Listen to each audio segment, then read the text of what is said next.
Welcome to another episode of Interviewing Business Owners in Orange County. My name is Ian Phillips, and I'm here with Michael, the CEO of a company called Revive that offers an array of solutions for sellers maximizing their home's value when they need to sell.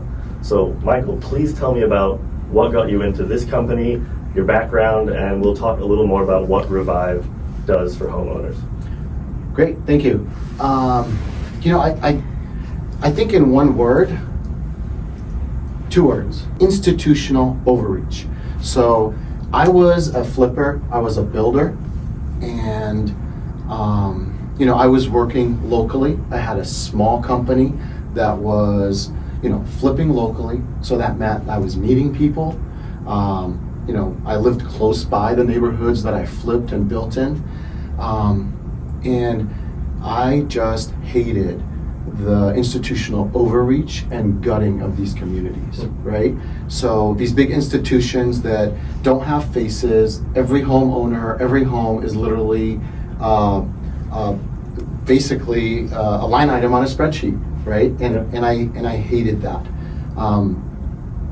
Or at least, I don't know if I hated it, but it inspired me to try to do something a little bigger or different to help people be able to maximize the value of their own homes by flipping their own homes. So that's kind of the inspiration behind why I started Revive. And when did the company start? Revive officially opened its doors in January of 2020. Oh, cool. So we're about 3 years old? 5 years old. We're in 2025. Oh, 20. Yeah, that's right. We're in 2025. Yeah. So one of the reasons I wanted to reach out to you is because there are a lot of people that want to sell their home, don't have the funds to fix it up, and they fall prey to these companies like Open Door, not sure if I'm allowed to mention them, but I'm going to mention them anyway, and other iBuyer programs that give them way below market value for their home. They take it and then they themselves flip it and sell it with the profit, and the homeowner doesn't get any of that.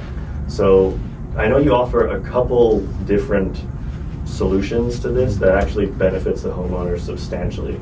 So what are those? Yeah.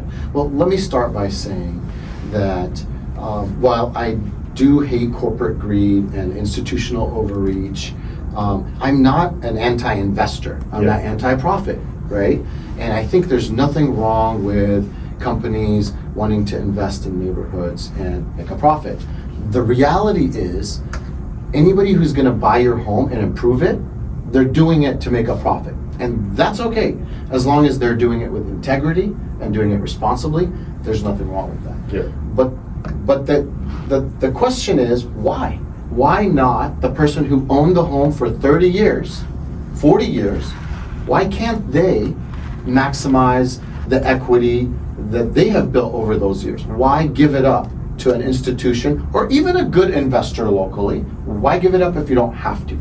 And that's what Revive is trying to do. The thing is, when you're trying to flip your own home,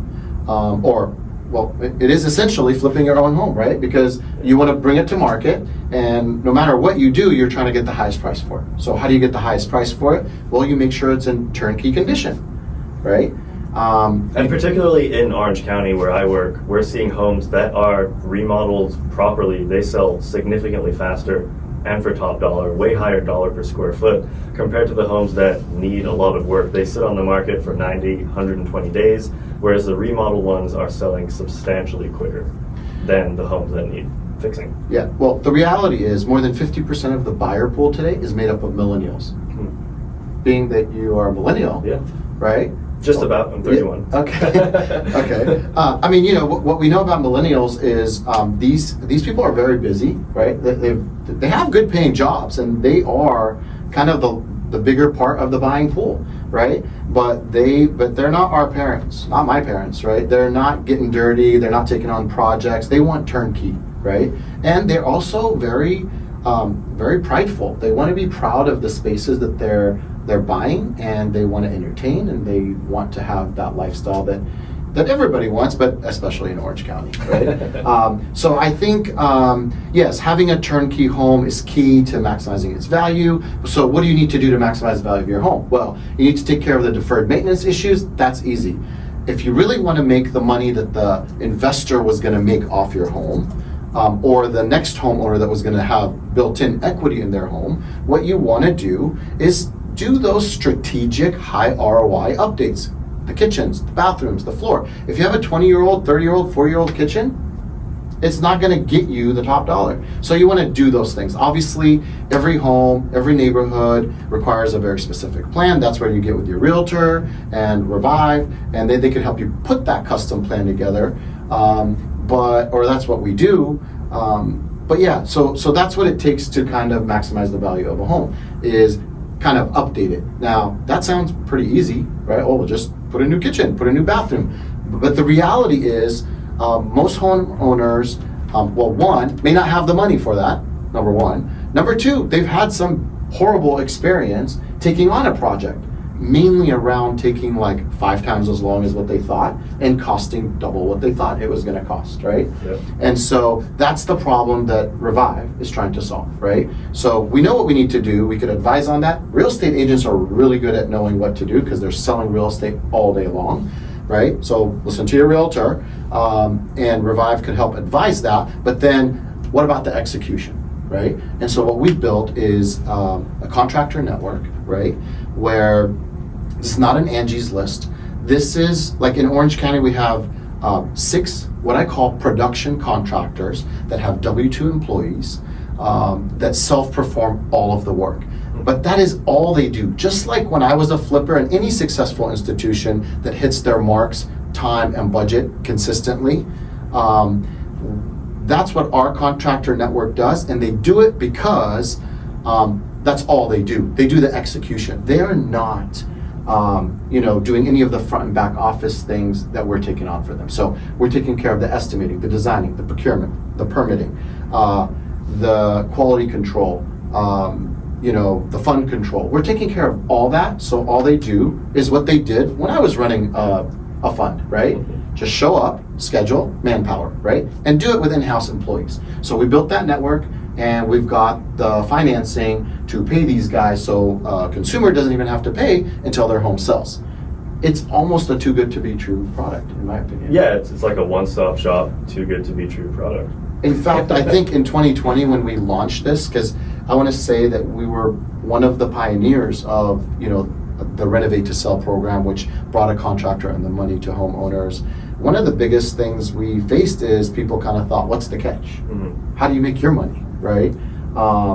And the answer to that question is, the money we make is built into the supporting services we provide the contractors. Mm-hmm. So taking on their front and back office and building all of the technology that they use to update clients and to track their own profitability mm-hmm. and their own supervision, that is how we make money.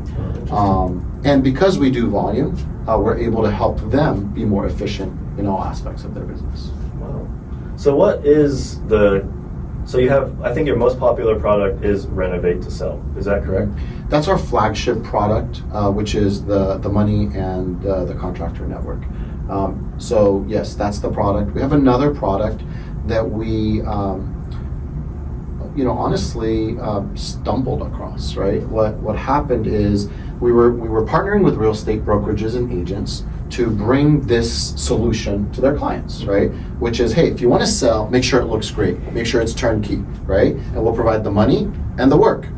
But then we ran into homeowners that, they didn't have the 2 months to gut their place. By the way, that's how long it takes us to usually gut a place, 60 to 90 days, fully gutted, fully renovated. But we meet people that didn't have that time, right?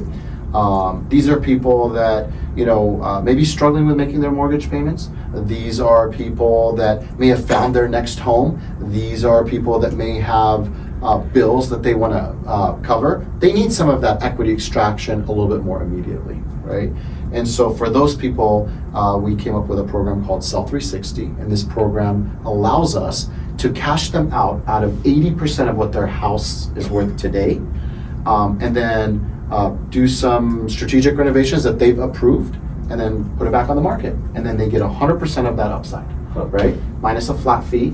But that's really cool because now, just because you don't have the time or you have a need for immediate cash, you don't have to be forced into giving up your equity to a vulture investor, right? You still have options. You can still, get your immediate needs met, and then get a second check later where you get the rest of the upside of your home. So do you buy the home from them, or you unlock a percentage of the equity, give it to them almost immediately? Yeah. And then, we unlock 80% of their equity through a purchase and a joint venture agreement that basically says you're going to get all the upside from the second sale of the home. So we do go on title of the home because we want to make sure that these people are serious and they're not going to change their mind, and we're going to put a lot of money into their home. And so we do. It is a two transactions. So first transaction to cash you out, we purchase your home for an amount with a holdback, and then second transaction, you get the rest of that money back. And could this be used for someone who's maybe in the market to downsize? Because that's a big market right now. People downsizing from 2-story homes to single-story homes who maybe don't have the money to purchase right away. Can they use this program to sort of buy and then sell their home? Or?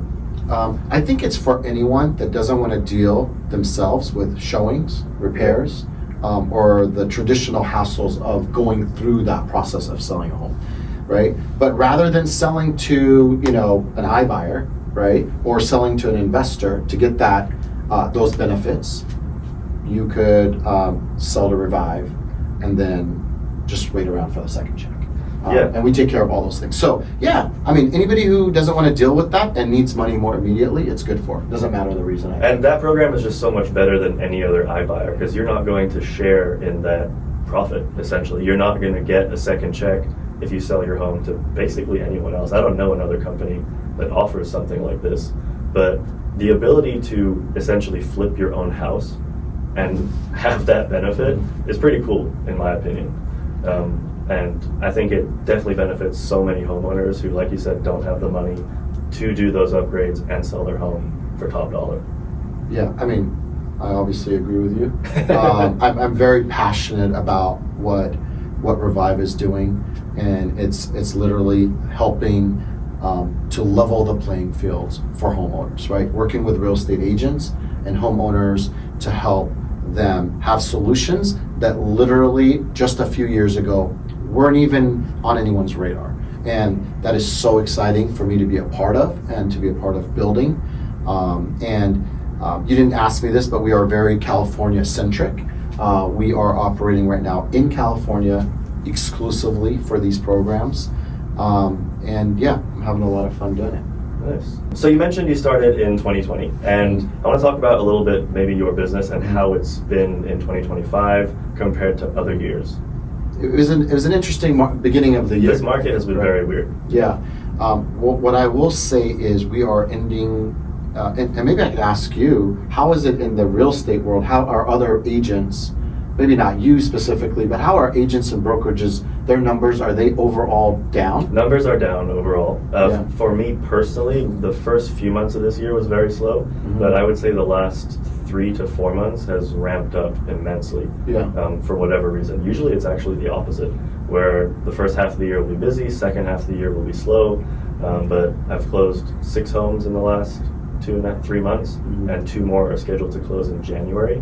But I do know real estate as a whole has been substantially slower in 2025 compared to other years. So that's why I'm curious if you have people reaching out about the Sell 360, about Renovate to Sell more in 2025, or has that slowed down compared to other years? Let me give you the 2025 recap in terms of how we see the industry. 2025 has been,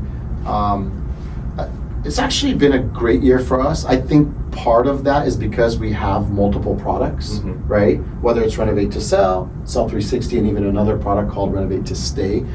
That's for people that just want to live in their home and just leverage that same network that we built. So it's kind of nice to have those. What I'm seeing a lot, especially the second half of this year, is the Sell 360. Okay. That program is really, really taking off. In fact, we are doing 6x this past quarter than we've done all of last year, right, in the Sell 360. Let me tell you why I think that is. I think it's taking, days on market are longer, than before, Correct. right? In Orange County now, you're in the 80s, right? Yep. Like almost every market, you're in the 80 to 90 day mark, right? You're not in the 30 to 45 day Yeah, mark. some cities are like 150-day mark. Like Yeah. Laguna Beach is very, very slow right now. And with unaffordability kind of being kind of a bigger issue in the economy than ever, right? Well, people, you bought another home, you're carrying 2 mortgages, how long are you going to carry it for, right? 30 days, acceptable. 60 days, now you're going 90 days, okay, I really need help, right? And so the 360 comes in. We've actually bought a bunch of homes this quarter where the homes were on the market, but people wanted to get that equity extraction, but they didn't want to sell at the lower price, right? Wow. And so I think the reason that 360 is trending is because of affordability and days on market. Mm-hmm. And it's a solution that allows people an out without selling to an investor. Yeah. So yeah, 2025 has been a great year. 360 has been, I think, the champion for us this year. Renovate to sell has been pretty flat. I think when the market is great, the better the market is, the less people feel like they need to improve their home. Right? When we're in a seller's market, like when we were in COVID times, where Didn't matter what your home looked like, right? It's kind of like you could put a dumpster outside your home. People are still going to have Multiple offers. Multiple offers. In this market, it's becoming more important to make sure that you are the home that is the turnkey home. Yeah, I've been talking all year about how buyers are sort of taking control and being a lot more choosy with what homes they write offers on. Mm-hmm. I mean, my listings that I had a lot of buyers coming through, but very few actually wanted to make that step forward and actually write an offer. But the homes, like we mentioned, that are immaculate and priced well, they sell very fast. Yeah, I think we're in I think it's a little bit more of a buyer's market right now. Me too. But it's my opinion, you're more the expert, but I think it's like it's a good, healthy balance right now, right? Yeah. People are buying homes, people are being cautious, buyers are also being cautious, right? So I think it's okay. I think next year is probably going to be a better year where sellers and buyers are a little bit more relaxed. Yeah. Sellers realize they need to give in a little bit, and buyers are like, okay, I think we're at a good place. Yeah, I think if mortgage rates continue dropping into next year, we're probably going to get a little more of that as well. I know a lot of people are waiting for 5.5 before they jump back into the market for whatever reason. What do you tell those people, by the way, just out of That are curiosity? waiting for 5.5? Or for any lower interest rate? Well, historically, when rates do drop, more buyers jump into the market. So you're potentially going to have more competition if you're waiting for lower mortgage rates. This year I've done a lot of credits from the seller to buy down mortgage rates. Yeah. Because we're kind of in that market where sellers are offering concessions for closing costs and lower mortgage rates. Yeah. Maybe you could do a different segment, not this segment, but I think it's what would be interesting to talk about is actually the best time to pay is when buy is when interest rates are actually high. Yeah. Right? Because when interest rates are high, the prices are usually lower, and they're going to go down, and you get to refi. So maybe bite the bullet for 2 years, 3 years, 1 year. The interest rates go down, you refi. That seems to be a better strategy than buying when the interest rates fall down and the prices are higher. 100%. So it's kind of like, if I was a buyer in today's market or in last year's market, I would have been, I think it's, that's when you really get to negotiate. So in a way, you've got seller fatigue going on right now. And when we go into next year, if the interest rates don't drop, I think if you're a buyer in the market, that's the time to buy, right? Because the sellers are fatigued and the prices are definitely dropped. And so if the interest rates don't pounce, and then for sure you're going to get a lift in whenever the interest rates go down. Yeah, it's just a matter of time. Whenever we get that lower mortgage rates, they will drop at some point. So the market's going to shift whenever that happens. Yeah, and inflation's always going on too. So. Yeah. So one of the things we actually didn't touch on was Revive AI. So why don't you tell me a little bit more about technology that is behind your company? Yeah. So if we're talking about maximizing the value of a home, flipping a home, for anyone, right? We talked about execution is really important, having the money is really important, but there's something even bigger than that. And again, I did say the realtor kind of usually knows what you should do, but it's putting together the best plan, right? How much money should I spend, and what aspects of my home am I going to improve? And so, yeah, Revives has built some really cool computer vision technology before ChatGPT was even a thing. But now ChatGPT and that AI thing is making things even easier. But we built a tool that helps homeowners and agents understand, what is the true condition of this home as it compares to the comparables. Mm-hmm. Because your home being in fair or good or excellent condition means nothing without the comparable, right? And so you upload your address, you upload your photos, it gives you a condition and how it compares, and then it tells you like literally a game plan of what you need to do to get the highest ROI. That's really cool. So yeah, it is really cool. We use that on every one of our homes. Before we sign off on any scope, we want to make sure that homeowners and agents are set up for success. And love that tool. Agents love that tool. Revive AI, really cool tool. Does it give you estimates as well? Revive AI does give you a budget estimate, yes. So like a kitchen remodel or a bathroom remodel or something like that? Yeah, it even does before and after instant renderings. Wow. A lot of people just use it for inspiration now, right? Yeah. If you want to get access to that, I would say download the Revive mobile app. It's Revive Real Estate, and you can go in there and play around and put in your address, learn about your home. That's really cool. Awesome. Well, Michael, thank you for joining me on interviewing business owners in Orange County. I'll link all of their information below. If you want to contact them, I'll link that down below as well. Great to meet you. Thanks, man. Yeah. Appreciate you stopping by. Of course. Yeah. Okay, thank you so much.